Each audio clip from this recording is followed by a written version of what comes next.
Genesis 6, chapter 6. Everybody got a Bible? Everybody got it? All right. So today's subject.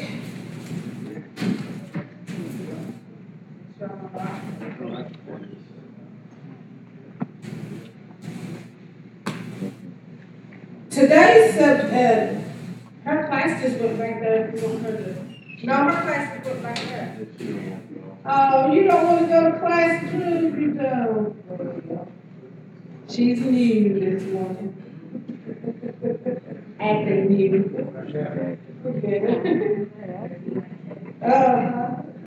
So our subject this morning is worldwide wickedness. And we're coming from Genesis chapter 6, verses 1 through 10. And who wants to read our go-to text, which is Genesis 6 and 5?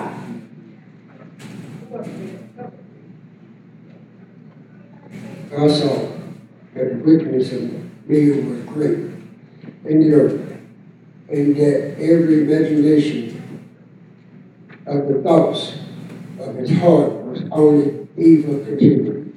All right, thank you. We're going to go back. Let's just go back to chapter 4, because our lesson is a continuation, until you get to chapter 5, and I guess they thought that was going to be a boring subject, because that just talks about the genealogy. It just tells you who I was born, and that they lived, how long they lived, and so forth, so it kind of skips that. But let's go back to chapter, everybody look at chapter 4. And last week we talked about the first murder, and we know who committed the first murder. That's right, Cain. And I don't know if we even got down to that far. I don't think we did. That's right, I don't think we did. So we're just going to kind of brush up on it. We know that we talked about the offering. We know that Cain and Abel both had brought an offering to God. And we know that Cain just brought, some of his fruit of the ground. And Abel brought his firstlings of his flock, because he was a shepherd and Cain was like a farmer. So we talked about last week how God had respect for Abel's offering, and he didn't have respect for Cain's offering. And just kind of summing it up so we can move on. And so the part that we didn't get to was just taking a quick look at 6 and 7 when God asks Cain, said, "Why art thou wroth, and why is thy countenance fallen?" I mean, God sees. He already knew what was going on. He already knew why his countenance fell. He already knew why he was wroth. But he gave Cain an opportunity to tell the truth what was going on. And look at verse 7. "If thou doest well, shalt thou not be accepted." So this is one thing I love about God. Well, I love everything about God, but just to see here that he was telling Cain, "If thou doest well, shalt thou not be accepted." So he was already telling, before Cain committed this murder, he was already telling Cain, if you do well, you're going to be what? Accepted. He's already letting him know. And if thou doest not well, what did he say? We're on verse 10. That's right. Sin lieth where? At the door. So he said, sin is right there, but it's up to us whether we're going to open that door and let sin in or not. Is that right? So Cain had the opportunity to get things right. Not to be angry at his brother. He had that time not to let sin come in that door. Is that right?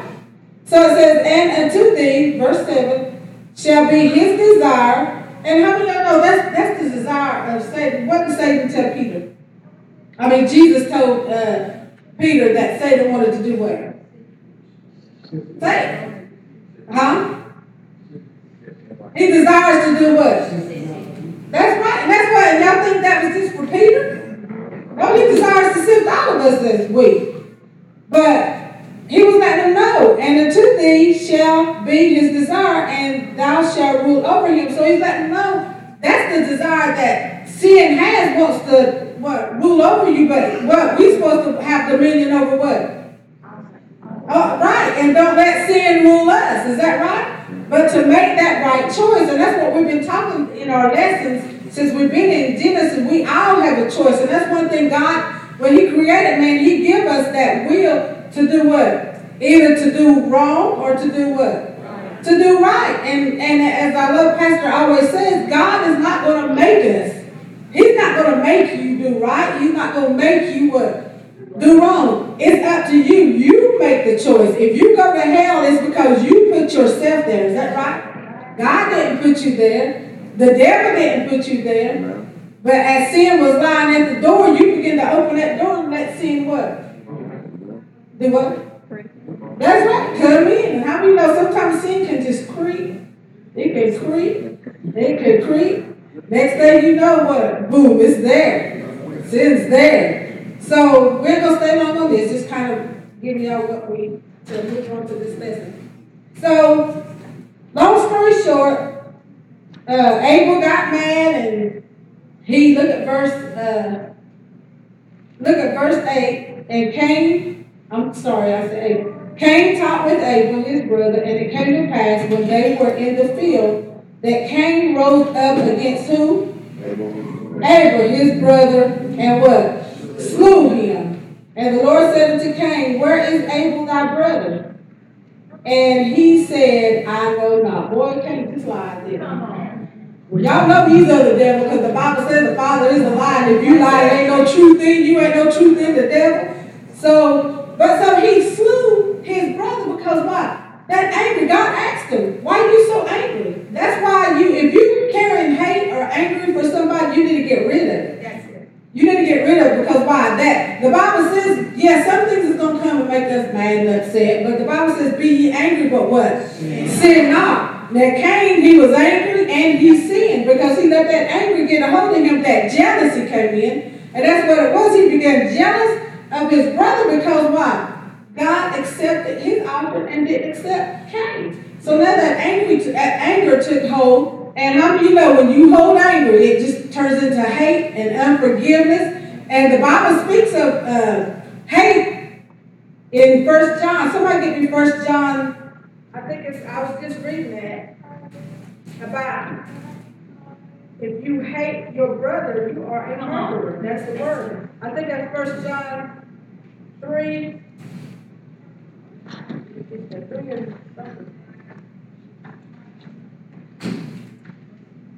Okay, look at 1 John 3 and 15. We got that? Yeah. 1 John 3 and 15. Everybody there? 1 John 3 and 15. Whosoever hated his who? Brother. And that ain't just talking about your natural. It's talking about us, each other. You hate one another. Whosoever hated his brother is a what? Now that's the word. Is a what? And a murderer does what? A murderer kills. So you can have so much hate in your heart towards somebody. And not only just kill, you can kill physically, and also you can kill somebody's what?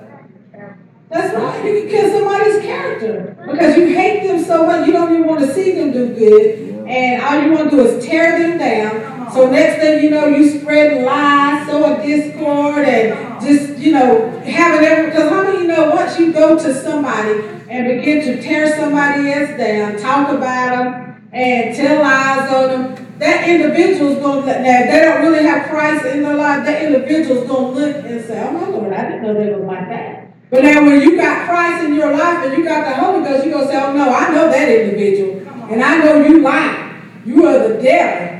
Your father's the devil. You tell a lie. But that's what happens when people try to kill somebody's character. They begin to spread lies. Begin to talk about it. Like they talk about breath of life, try to kill the character of breath of life, try to kill the character of our pastor. But how do you know? No weapon formed against us shall what? Shall prosper. Amen. So he says, whosoever hateth his brother is a murderer, and you know that no murderer hath what? Eternal life abiding in him. So we've done read in Revelation where it talks about who all is going to hell, who has their part, and that is what? A murderer is one of them. So going back to Genesis, just trying to, if anybody has any questions, anything to say, then just raise your hand. I'm just trying to bring us up to speed for this lesson. So that's why it's good to let that hate go. Don't, get to the root of why you even, sometimes we don't even know why we're mad at somebody. Come on. You done held it so long. It's done been years and years, and then you try to think now, you know what? You're scratching your head like, why in the world am I angry at that person? Why do I really hate that person? You don't even know why, because you done held that on to that anger so long. Is that right?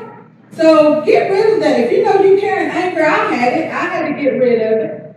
I had it, and it turned into what? Unforgiveness. And that's why, we think it's just so mild, but it's a serious thing, because when you see you do have so much anger and hate for somebody, and you probably thinking like, oh, I would never do harm to that individual. But let the time come to where you really get really frustrated at them, or something else can even make you frustrated, and you take it out on that individual that you don't like, that you hate, and then you get into some kind of confrontation with them. What's that? You probably have your hand around their throat trying to kill them. Is that right? Because you done have that anger, and it's done what? Build up and build up and build up. Go ahead, bro. It's so awesome. Every time, I come to church, and it's so funny. Sometimes we'll hone in on one thing. We talk about anger and hate and these things, sometimes, most of the time, it'd be in the house. Somebody is carrying that with them. But I even look at myself, before I came into knowing who God was, I had hate in my heart against my father, against my dad. And part of it was because of the fact that he was not there for me. And I didn't know quite how to deal with it. I didn't understand it from as a child growing up to now being an adult. And now having my first child didn't really hit me, Like my dad was never there for me. He never did anything for me, whatever the case may be. But then, it got worse to when, he called me one day and told me that, hey, and how he phrased it was like, do you know you got an older sister and older brother? No, I didn't know that. He had just telling me, so how would I know that? And that anger and that hate grew even more. But you see, one thing I love about God, and even in this, what we're talking about, even with Cain, is that God will give you warning before destruction to let you know, because he knows what's in your heart. And what he does is he tries to prevent the damage that you get ready to cause, not only to others, but what, to yourself. Because why? You will end up self-destructing if you allow these things to take root and stay there and begin to grow. And that's what was happening with me, because of the fact that I was hating my dad so much. I didn't want nothing to do with him. I think I even told somebody, if I see him, I want to fight him or do whatever the case may be, because I had this so much. It was just so rooted deep in my heart. But when I came to know God, I knew who God was, and I knew that God was love. Oh my God, that began to break. It began to release. To say, look, I don't have to carry this no more. And I began to look at him different and say, you know what? I love you for who you are, in spite of what you've done or even what you didn't do. But I love you for who you are. And it got to a point where it was no longer about me, but it was all about God and me expressing the love of God. Because what? The love of God can pull you. It can pull anybody else. What? Well, he said, well, through love and kindness, have I what? Drawn thee. So I just love this, but anger and hate, that is very, and the hate part is an attribute of the anger. And like you said, the unforgiveness and things like that, all those things came to play. So I just thank God just for the release. I thank God for not just being stuck in that same place and position, because of the fact that what happens is we just look at it as just being angry, but it causes you it stunts your growth. You're not growing. You'll find yourself circling in the same position over and over. 20 years have passed by, 30 years passed by, and you're still stuck and wonder why everybody else progressing. It's because why? You have not let go. I don't know who God's talking to, but you got to let go. Things that have happened to you in your past that are out of your control, you have to let go and let God be God. Because you're going to find yourself stuck, or find yourself in resulting into things because why? Oh, I gotta cover this anger, I gotta cover this hate up, so let me go ahead and use drugs, or let me go ahead and do this, let me get with another woman, or let me do this. And God said, look, no, what you need is me. I'm the answer to your problem. I solve all things. You can't do this by yourself. Oh no, I folk think they can do it by themselves. I'm gonna go ahead and just do this by myself. I'm gonna, go to this counselor, and the issue's still there. Because God deals not with the surface, but he deals with the root.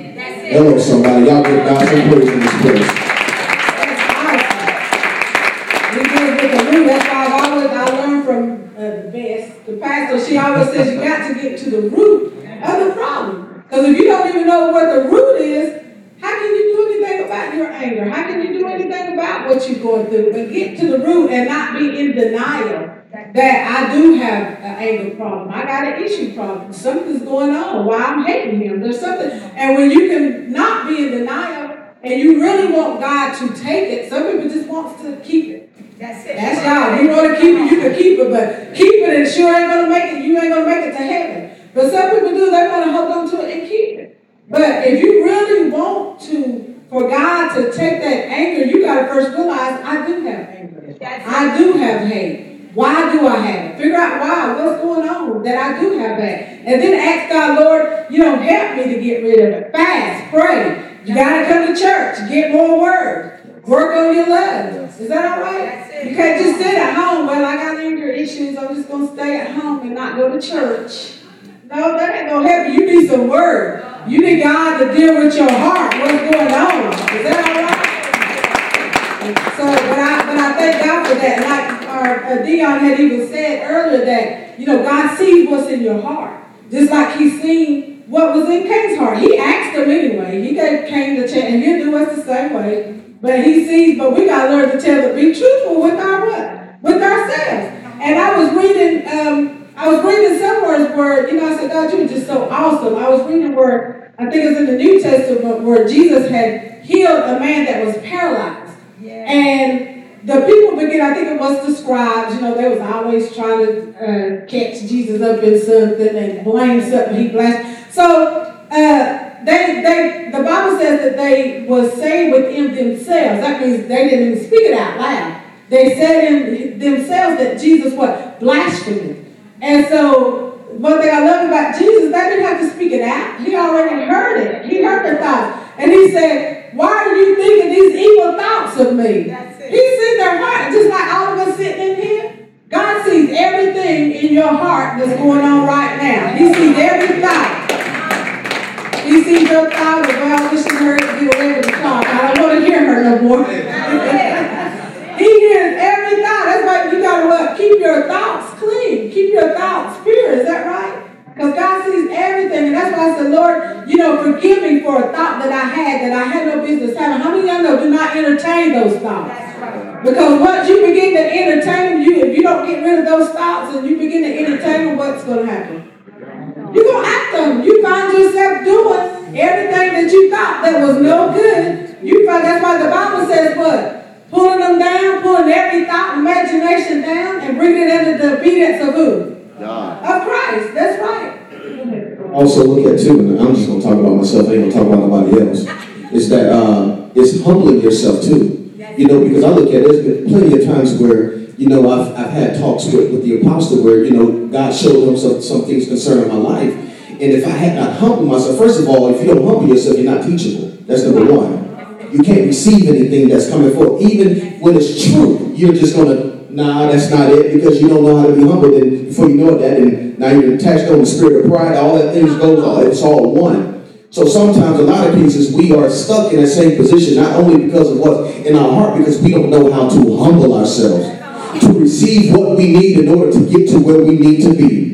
And sometimes that can be the hardest thing because of the fact that it's tearing you behind. I'm talking about me, y'all. I'm not talking about nobody else. I'm going to talk about me. I don't want nobody else to get offended. Because a lot of times, we get so fascinated on positions. Well, I'm this person. I'm a minister of the gospel. And, oh my God, you can't talk to me like this. And I'm a prophet of God. I know God. But God knows you. And He knows what's in your heart. So it's better that you humble yourself before you find yourself in a place that you don't need to be in. And that's where I was, Lord, I'm telling you. Woo, some harsh rebukes. Y'all want to talk about some harsh rebukes?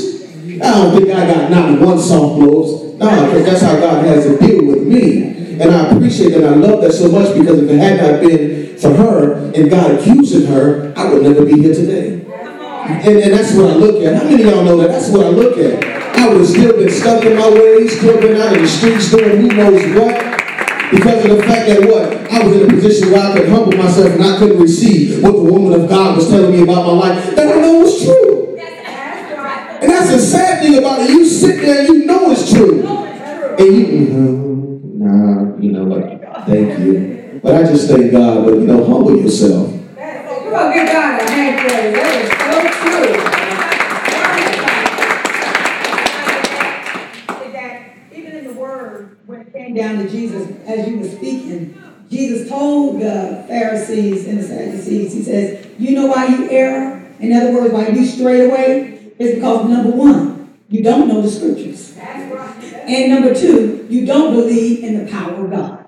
You don't believe that I can do this. You want me to come out to heaven and pull it out your heart, but all you got to do is believe it and ask God, and then go ahead and practice not doing those things. And allow God to be God in you. But that's what he said, two things. You err, you stray away because you don't know God's word, saying that you do, you're not reading, you're not studying. Come on, you're not applying it, and you don't believe in the power of God. That's right.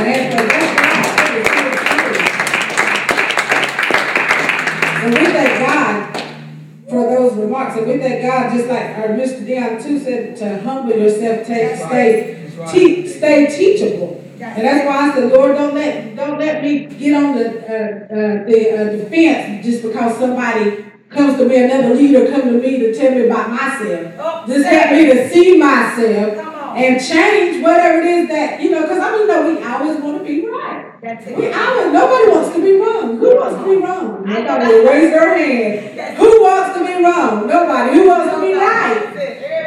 Everybody wants to be right. So, like he said, just to remain humble, because especially when you do, like he said, he knew he would do, but especially when you think you are doing right, seems like everything is going, like myself, now I can talk about me. Like myself, when I was carrying unforgiveness, didn't know I was, but, I kept wondering why the individual was getting on my nerves so bad. It's like, well, I'm getting where I can't even stand that individual. What is going on? But, I just move on, try to show love, and, and thinking all was well in my soul. I thought everything was well. Then when I had a dream, and when I got left behind, and Pastor told me exactly what that dream was.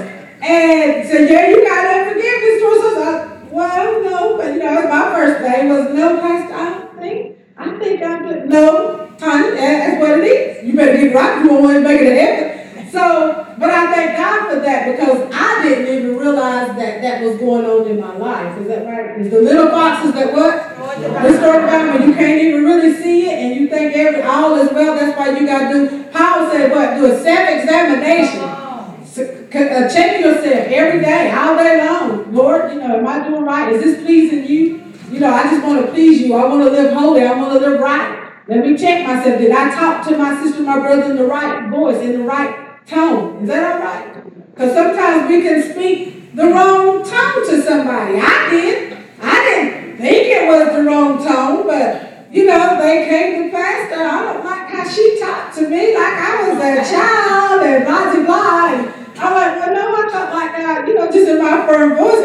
But I apologize, because I said, well, I don't want that to keep me out of heaven. If I didn't offend my sister or my brother, how my tone was. So check your tone when you also, approaching somebody to talk to them. Even if you are trying to tell somebody what they're doing is wrong, come to them in love. Don't just come pounding them with, that's just going to make them feel what? Even lower. And the problem just drive them out. Is that all right? But that some's going to leave even when your tone's right, and you do talk with the right tone, and you tell truth, they're just going to leave it away. Because why? They don't want to accept truth, and they don't want to what? Change.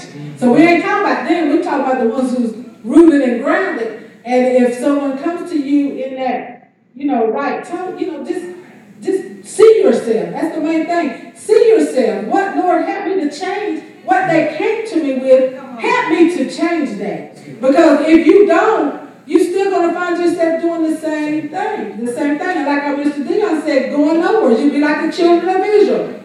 Wandering around what? In the wilderness, in the circle, till you die. Ain't nothing, you ain't doing nothing no different, because why? You still carrying those things that you need to change that's not what? Pleasing God. Is that all right? So sorry, y'all, but I'm just so stirred this morning. Yeah, you fired up this morning. I'm praying for folks this morning. You was witnessing the folks this morning. Come on, you got to pray. Hallelujah. My God, sometimes you just have to take a second and just begin to thank God, because he's just so good and he's so great. Even you look back over your life and you look where you were and where you are now, you begin to thank God. I just thank God that I may not be where I want to be, but I thank God that I'm not where I was before. And that's so important to me. You know, even I was listening to some of the things that you were saying, telling you about the children of Israel, especially about them being in the wilderness. And I remember some years ago, I was that one that was in the wilderness, and the apostle came coming to me. She said, "No, you're still in the wilderness. You're coming out, but you're still there." And I tell you, this was the roughest season that I ever had, to be stuck and feel like you're secluded, to feel like you're alone and you're voided. You know, not because of anything somebody else did, but because of what you did. So it took me again to humble myself and get to the place of understanding to say, you know what, I got myself here. So with God, I'm going to trust in you. And like you said, being holy, for me, being holy means to be in position. To always be in position. And that's why, you know, that's where I'm going, is that even on this morning, you know, something about being in position, because you never know where God is going to send you. You never know who out there that God says, look, I got this person for you. They're going through some things, but I need you to be on God. I need you to be on post. I need you to be a watchman like a veteran. This is who I need you to be.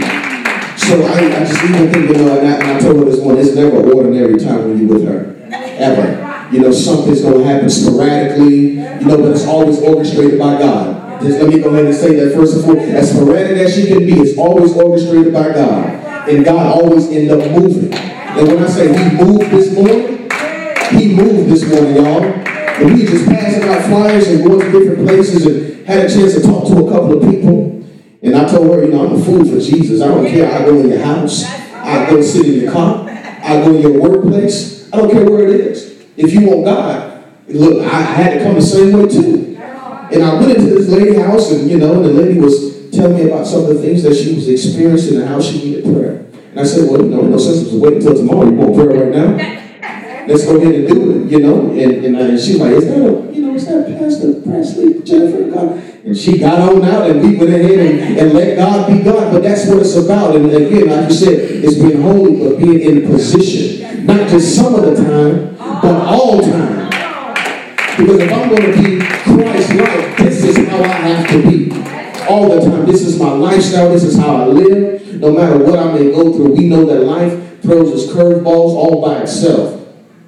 But when I'm rooted in God, when I'm rooted in his word and I'm grounded, I'm like the tree planted by the rivers of water. I cannot be shaken. Hello, somebody. I can't be moved.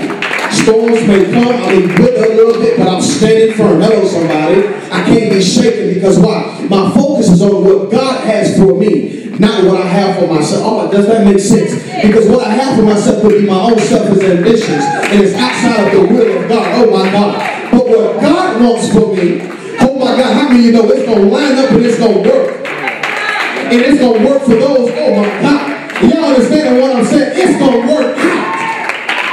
And that's where I am. Not to be into a place where I'm just so focused on being on what. But God, it's about what you want. It's about what you want in my life. Because I know what you want in my life. You're the only one that already knows the end before the end happens. So I want to be there. I don't want to be where somebody got a vision of a glimpse or something. I want to be where somebody knows the whole for it and of it. And just let me follow. God, I just want to follow in your steps. I don't want to find myself just falling by the side and keep tripping over myself because why? I'm allowing myself to get away. But God, you take over. That's what Lord is. God, you rule over my life. Lordship. I surrender unto the authority, God, in which you have placed. And that's what it's about. And I took that and I took a hold of it. Because I told y'all this time around, it's different for me. It ain't the same as the walk that I had previously, but this time it's different for me. It's real. How they say it's real in the streets, y'all. Those that been in that street life, y'all know what I'm talking about. It's real in the streets. Because you messing around with the wrong one and knock your head off. And that's how it is with God. It's real. Because he is real and he is evident. He shows himself daily. It's not a thing that you can't get up and say, I thank God for. Because God has blessed every single one of us in here. Just by you simply waking out of your bed and being able to breathe. God, you're so good. Being able to see and smell and have an activity of it. God, you're so good.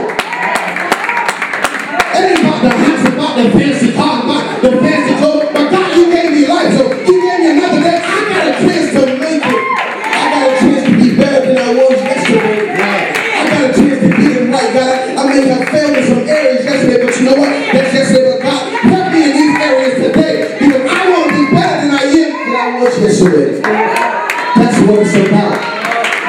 And there should be a burning inside of you, and especially if you come to breath of life, where God is and His presence dwells, there should be something that's inside of you that says, I want to get right. I don't want to live the way that I used to because there was nothing but chaos and hell. But God, you showed me something different, and I love you for who you are. Therefore, God, I'm going to continue to move in the direction that you have me to move in. And watch God say, look, I'm going to start lining everything up. Oh my God, I'm going to start lining everything up. Everything that's in your heart, everything that you have as far as your desire, I'm going to line it up because why? First and foremost, you desire me. If your desires ain't of God, yeah, you're going to get some things. Some things going to fall your way. The Bible says He reigns on the just as well as the unjust. God has all blessed us and we have talents where we can go out and do things and make a career for ourselves. But I don't want to just have the tangible. Oh my God. I don't want to just have the tangible thing. He said, Pastor, what you're coming with. Oh my God, I'm getting twisted up about the scripture. As far as, what moth and corruption can get to. But what put it in heaven where there's no moth and corruption can get to it. That's what it's about. Is that every day I wake up, every day I step into this place, God, whose life can I affect? Because God, you've already affected mine. But whose life can I affect? Who can I tell you about what change has done for me? Who can I tell about, where I was and how God has put me out here? Who can I go talk to? Is it anybody out there that young, old, or whoever? I don't care whether I gotta talk to one person or not. You just simply have me call on the phone and say, you know what, I love you. You are loved, you are somebody, you are special. And sometimes we get so afraid and so scared. For what? The work is done mostly not in this house, but outside of the four walls of this church. That's what the disciples did. They was out there, pulling people in, telling them about the goodness of God and what God had done for them. But you can't tell nobody what God has done for you if you ain't doing nothing. You can't. So I'm sorry, y'all, again. I'm just so stirred up. So just, oh my God, and His presence and He is here. Yeah. Oh my God, I just feel it. Oh my God, it's just the ignition of the fire, the igniting of the fire. God, look, I'm trying to knock some of y'all in here. Because there's some great things I'm trying to do with breath of life. Come on. There's some folk, there's some people, there's a fold of people that y'all gotta reach. That's gonna bring forth the growth in this place. Hello, somebody. I was saying, we got so much talent and so many jewels up under the house of God, and we stand like this. So y'all don't feel bad. I'm one of them. I'm standing right there like, okay, well, God, But, it gets to the point where, okay, God, I'm going to use what you've given me. And if we all get that mindset to say, you know what? I'm going to use what God has given me. Imagine what God can do, especially if we're all on one accord. Imagine what He can do. Even though the people in the Tower of Babel have the wrong mindset, but look what they did and what they accomplished by being on one accord. I'm telling you, let me go ahead and sit down, y'all, because if I keep on standing up, I'm telling you, this thing don't get off the chain. I know it. Glory to God. Y'all continue to pray my strength. I'm going to sit on that.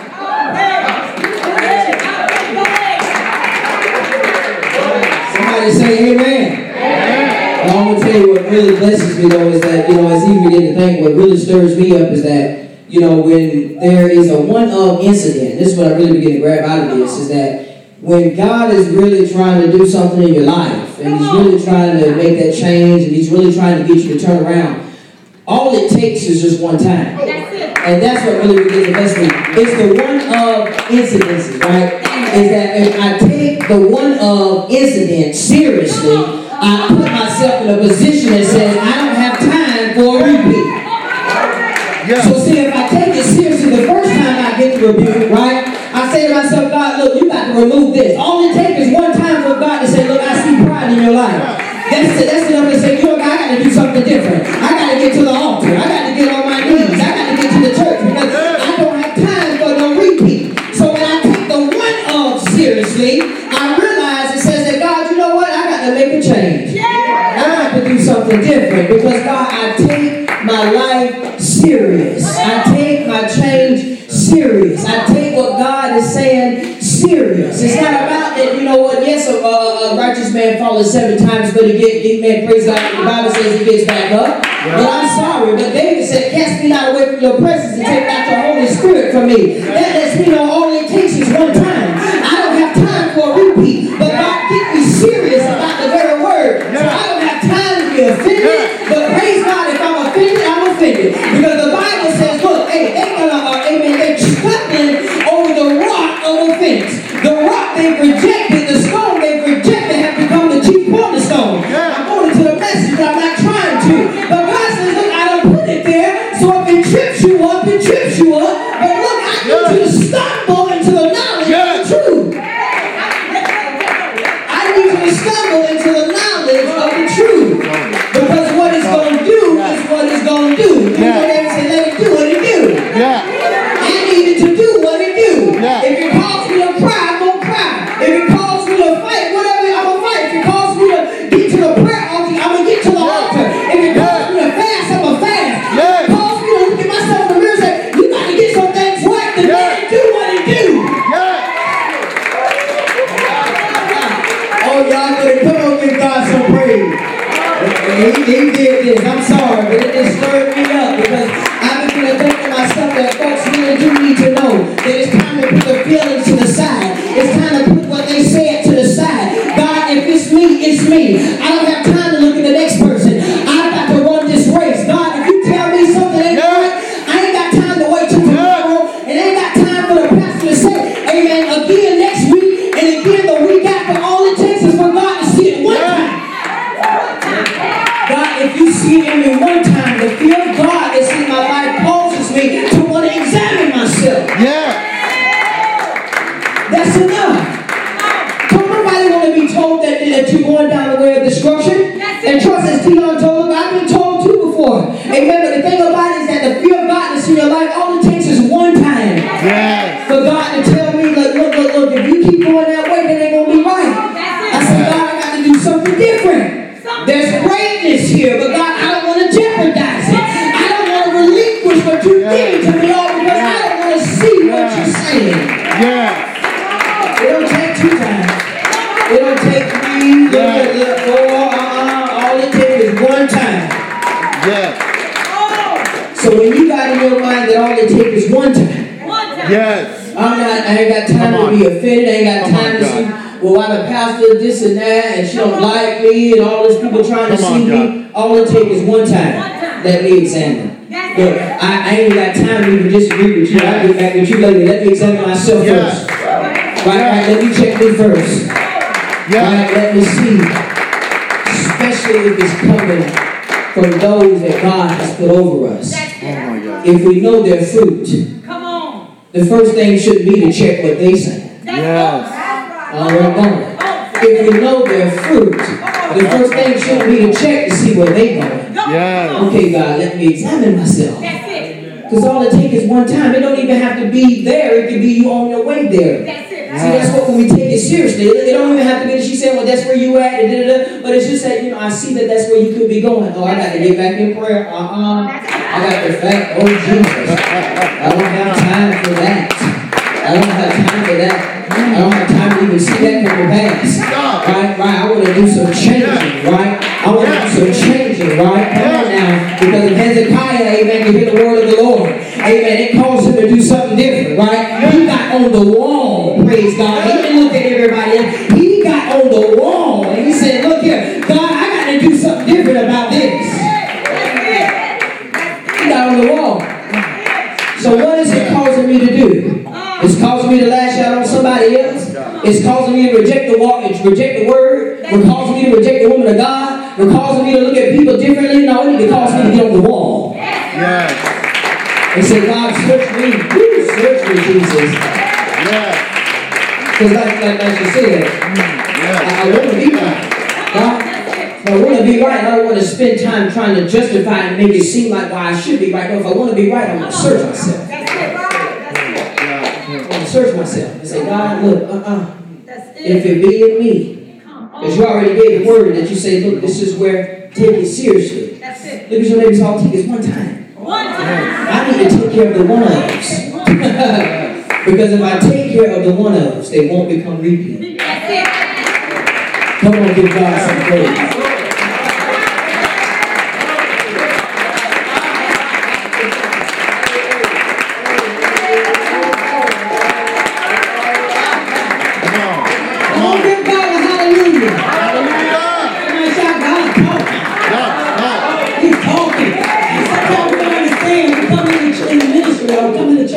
And God is speaking. And it was like, but did God tell her anything? Oh, no, God didn't never tell her.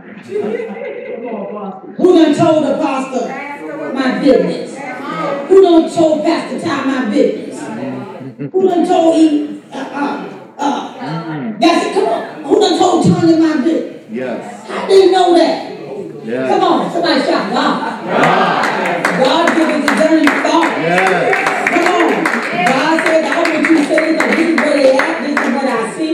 And the thing about it is, thank God that he don't show us too much.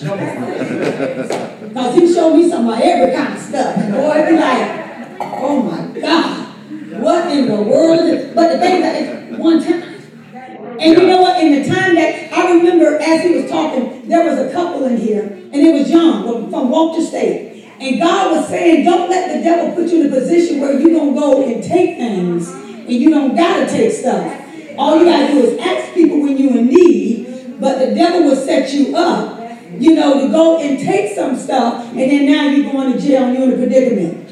Well, they didn't hear that message that same day. They went out the door, because they young. They went to Walmart. They went and got a bucket and stole stuff. They didn't have to because their mama had money. Their daddy had money in North Carolina. Then they knew us. So if you need anything, all you had to do was say, you know, Pastor Jennifer, you know, Gabby, you know, my daughter, you know, we play ball together. You know, we beat ball. You know what? Can your mama help us out? We need something. But God was letting them know. See, before they even committed the crime, God already knew that they were going to commit it. Before we even they thought to go and steal, God already knew they were going to leave his church and go steal. So he behind the pulpit through myself ministering unto them, and they just not lollygagging, you know, like y'all always doing your cell phones, or you know, when you're looking down, you're playing with everybody. You saying, oh, that just Pastor, she just running her mouth, or that just Pastor Ty, just running her mouth, his mouth, you know, ain't nothing serious about it. And here God said, you missing me.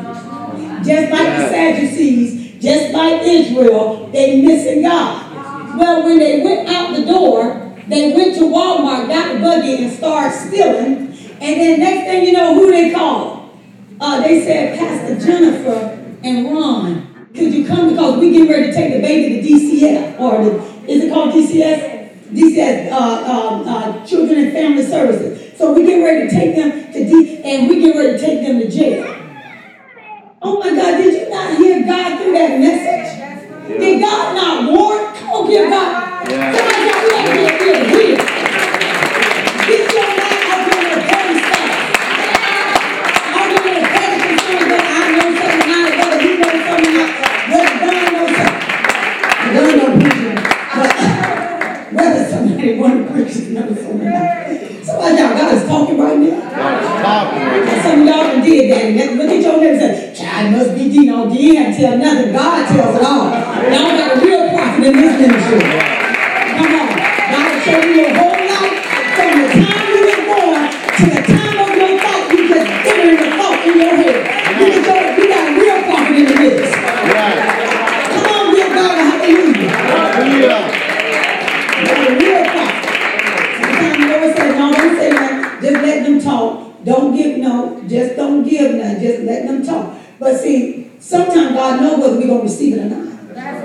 So, like he said is that I don't want to just look at the preacher that's coming up with, I want to hear God. God, what are you saying to me? I ain't got to worry about what he's saying to Margaret. That's for fun. No, look at yourself and say, no, that's for me. Thank you, Holy Ghost. I got to get it right. Come on, get out here.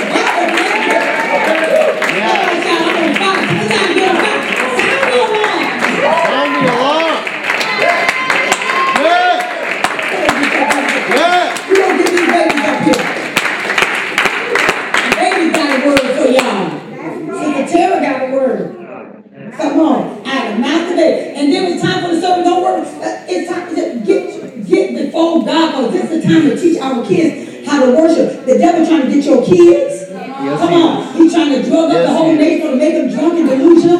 Come on, somebody. Yes, he is. Amen. Get them all high so they can't see it and hear the truth. Come on, it's time to be set free. And he that is free is what? Free indeed. Come on, amen. Praise God. That's the only way you're going to worship the beast, because you'll be delusional.